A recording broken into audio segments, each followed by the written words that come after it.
Hi friends, நான் அப்துல்லா. கற்போம் கடலளவு YouTube சேனலுக்கு உங்களை வரவேற்கிறேன். இது ஒட்டுமொத்த தமிழகத்துக்கான வானிலை முன்னறிவிப்பு. வானிலை குறித்த அப்டேட்டுகளை உடனுக்குடன் தெரிந்து கொள்ள என்னோட யூடியூப் சேனலை சப்ஸ்கிரைப் பண்ணுங்கள். அந்த பெல் ஐக்கானை கிளிக் பண்ணுங்கள். அப்போ தான் நான் போடக்கூடிய வீடியோ உங்கள் மொபைலுக்கு நேரடியாகவே வரும்.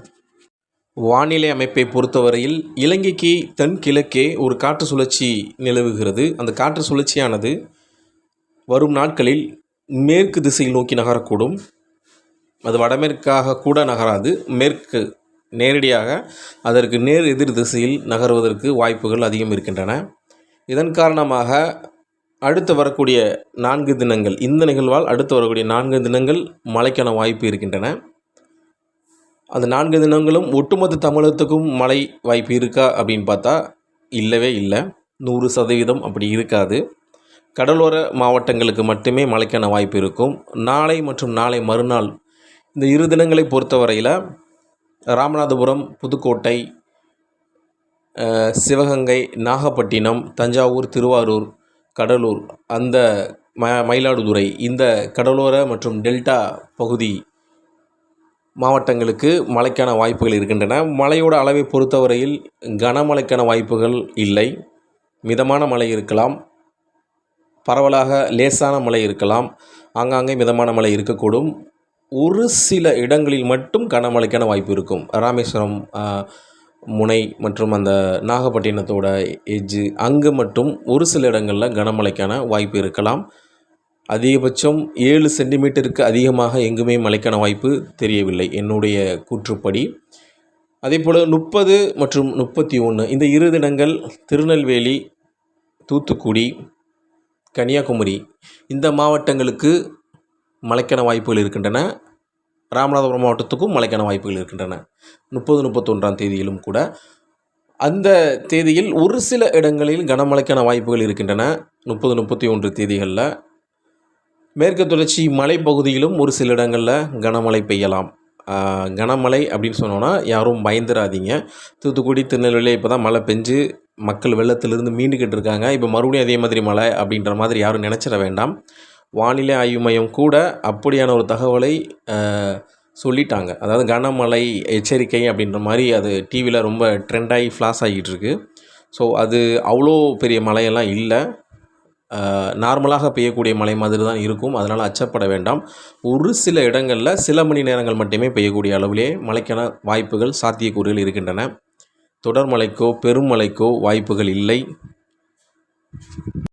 பெரும்பாலும் மழையை பொறுத்தவரையில் தென் மாவட்ட கடலோரம் மற்றும் டெல்டா கடலோர பகுதிகள் மற்றும் அதனை ஒட்டியுள்ள பகுதிகளுக்கு மழைக்கான வாய்ப்புகள் இருக்கின்றன. டெல்டா மாவட்டத்தை பொறுத்தவரை கடலூர் முதல் புதுக்கோட்டை வரையிலும் கூட மழைக்கான வாய்ப்பு இருக்குது. தென் மாவட்டங்கள் அதே போல் அப்படியே கடலோரம் பகுதி அப்படியே தொடரும். ராமநாதபுரம், தூத்துக்குடி, திருநெல்வேலி, கன்னியாகுமரி வரையிலும் மழைக்கான வாய்ப்புகள் இருக்கின்றன. உள்பகுதியை பொறுத்தவரையில் மேற்கு தொடர்ச்சி மலைப்பகுதிகளுக்கு மழைக்கான வாய்ப்புகள் இருக்கின்றன. ஒரு சில இடங்களில் கனமழைக்கான வாய்ப்புகள் இருக்கின்றன. அதே போன்று மத்திய மாவட்ட உள்பகுதியினர் எடுத்துக்கொண்டோம் அப்படின்னா திருச்சி மாவட்டத்துக்கு ஒரு சில நேரம் மழை பெய்வதற்கான வாய்ப்புகள் இருக்கின்றன. மிதமான மழை தான். எங்குமே மிகப்பெரிய மழைக்கோ கனமழைக்கோ சேதத்தை ஏற்படுத்தக்கூடிய மழைக்கோ இந்த சுற்றில் இல்லை.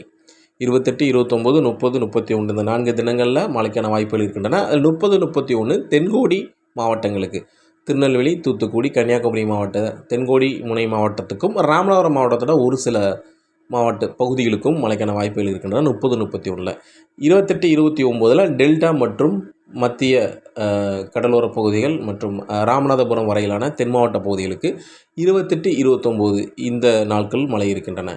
இந்த சுற்று மழை மிகவும் மிதமான மழைக்கான வாய்ப்பு தான் இருக்கின்றன. வானிலை ஆய்வு மையம் கனமழை அப்படின்னு ஒரு எச்சரிக்கை கொடுத்து அது ரொம்ப ட்ரெண்ட் ஆகிட்டு இருக்குது. அப்படி எதுவும் பயப்பட வேண்டாம். அச்சப்படக்கூடிய பெருமழை, வெள்ளம் வரக்கூடிய பெருமழை எதுவும் இல்லை அப்படிங்கிறத நான் ஆணித்தரமாக மீண்டும் ஒரு முறை உங்களிடம் பதிவு செய்ய விரும்புகின்றேன். அதே போல் இந்த சுற்று கடந்த பிறகு அடுத்து வரக்கூடிய நிகழ்வால் ஜனவரி முதல் வாரத்தில் தமிழகத்துக்கு நல்லதொரு மழைக்கான வாய்ப்புகள் இருக்கின்றன. அப்பொழுது வட மாவட்டங்களோ வட உள் மாவட்டங்களோ சற்று மிதமான மழையோ லேசான மழையோ எதிர்பார்க்கலாம். தென் மாவட்டங்கள் மற்றும் டெல்டா மாவட்ட கடலோர பகுதிகள் ஓரளவு கனமழையும் எதிர்பார்ப்பதற்கான வாய்ப்புகள் இருக்கின்றன. அப்படியான ஒரு நிகழ்வு வந்து கொண்டிருக்கின்றது. இந்த நிகழ்வு அரபிக்கடலுக்கு செல்லும் பொழுது அது மாலத்தீவை நோக்கி தான் செல்லும். இலங்கை கூட சற்று நெருங்கலாம். தமிழக கடற்பரப்பை நெருங்குவதற்கு வாய்ப்புகள் இல்லை. ஆனால் அடுத்து வரக்கூடிய நிகழ்வானது வட இலங்கையை நோக்கி வருவதற்கு வாய்ப்புகள் அதிகம் இருக்கின்ற காரணத்தால் அந்த நிகழ்வால் தமிழகத்துக்கு நல்ல மழை இருக்கும். நான் ஏற்கனவே சொல்லியிருந்தேன், ஜனவரி 5ஆம் தேதி வரை மழைக்கான வாய்ப்புகள் இருக்குதுன்னு சொல்லியிருந்தேன். ஜனவரி முதல் வாரம் சற்று கூடுதலான மழைக்கு வாய்ப்புகள் இருக்கவே செய்கின்றன. விவசாய மற்றும் வேளாண் பெருங்குடி மக்கள் செய்தியில் வரக்கூடிய அந்த மிக கனமழை எச்சரிக்கை அப்படிங்கிற ஒரு செய்தியை பார்த்து யாரும் பீதி அடைய வேண்டாம். ஏற்கனவே வந்த அந்த வெள்ளத்தை புயலை நீங்கள் கணிக்க தவறிட்டீங்க அப்படின்னு தொடர்ந்து மக்கள் மத்தியில் குற்றச்சாட்டு வைக்கப்பட்டதால் வானிலை ஆய்வு மையம் ஒரு அதீத முன்னெச்சரிக்கையுடன் அதை தெரிவித்திருப்பதாக நான் கருதுகிறேன். மிக கனமழை எச்சரிக்கை அப்படின்னு ஒரு எச்சரிக்கை 30-31 தேதிகளை தென் மாவட்டங்களில் கொடுத்துருக்குறாங்க. மிக கனமழைக்கெல்லாம் வாய்ப்பு இல்லை. ஒரு சில இடங்களில் கனமழை பெய்யலாம். அதுவும் மேற்கு தொடர்ச்சி மலை பகுதிகளில் ஒரு சில இடங்களில் பெய்யும். அது நார்மலாக மழைக்காலத்தில் பெய்யக்கூடிய மழை தான். அதனால் யாரும் அச்சப்பட வேண்டாம். அதே போல் அறுவடைக்கு காத்திருக்கக்கூடிய விவசாயிகள், கடலோர பகுதி விவசாயிகள் சற்று முன்னெச்சரிக்கை எடுத்துக்கொள்ளுங்கள். உங்களுக்கு 4 நாள் ஒரே தான் அடித்து மழை பெஞ்சிடாது. கண்டிப்பாக ஒரு 4 நாட்களில் 1 நாள் 2 நாள் 1 மழை 2 மழை அப்படியாகத்தான் இருக்கும். தொடர்ச்சியான மழை வாய்ப்பு இல்லை, இந்த சுற்றில் இல்லை. ஜனவரி முதல் வாரத்தில் அதற்கான வாய்ப்பு இருக்குது. அதை நான் மீண்டும் உறுதிப்படுத்திவிட்டு நான் உங்களுக்கு தெரிவிக்கிறேன். இதுதான் தற்போதைய வானிலை சூழல் மற்றும் அமைப்பு, மழை பெய்வதற்கான வாய்ப்புகள், காரணிகள். அடுத்து ஏதேனும் வானிலையில் மாற்றங்கள் இருந்தால் நிச்சயம் நான் உங்களுக்கு வேறொரு அறிக்கையில் தெரிவிக்கிறேன். அதன் வரையில் விவசாயிகள் வானிலை அறிக்கைகளை கேட்டு அதற்கேற்ப உங்களுடைய நடவடிக்கைகளை அமைத்து கொள்ளுங்கள். நன்றி.